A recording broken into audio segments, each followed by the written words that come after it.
dapat sa December ko pa siya ila-launch. Dapat December ko pa siya ipopromote. Pero napaaga. Dahil nagha-hype, nagtitrending, bumibenta.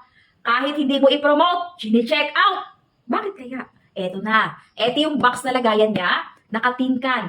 From Ismael. May warranty card na kasama. Pakita ko na yung warranty card sa inyo. Okay, nawawala pa yata. Okay, we have a warranty card na kasama. May box na lagayan. Yung appearance niya kasi, Beb, nakaka-inlove talaga. Look at that. Ito yung green color. Meron tayong black. Pakibukas yung yellow, no?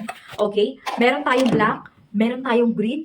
Grabe. Dapat December pa to. Pero wala akong choice, be. Kung mahakot na ng target, baka maubusan kayo. Kung mahakot ng sale to, mga pangga, baka maubusan kayo. Kaya sayang talaga. Tingnan mo yung green color natin.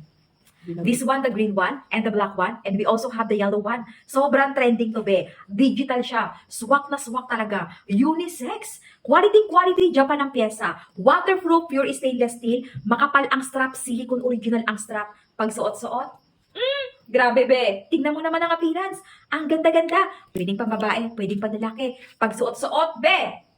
Quiet ka na lang. Bahala na yung relo mo makipagkwentuhan. Ay, nako, may ganon. Yes, legit yan. Talagang authentic po yung product natin. This is from Ismael. Ayan yung link natin. May box na kasama. May libre na. May kasama pang warranty card. Tapos yung appearance. Ang ganda-ganda. Ang gwapo-gwapo. Pwedeng pang lalaki at pwedeng pang babae. Pwedeng pang teens at pwedeng pang adult. Check mo na.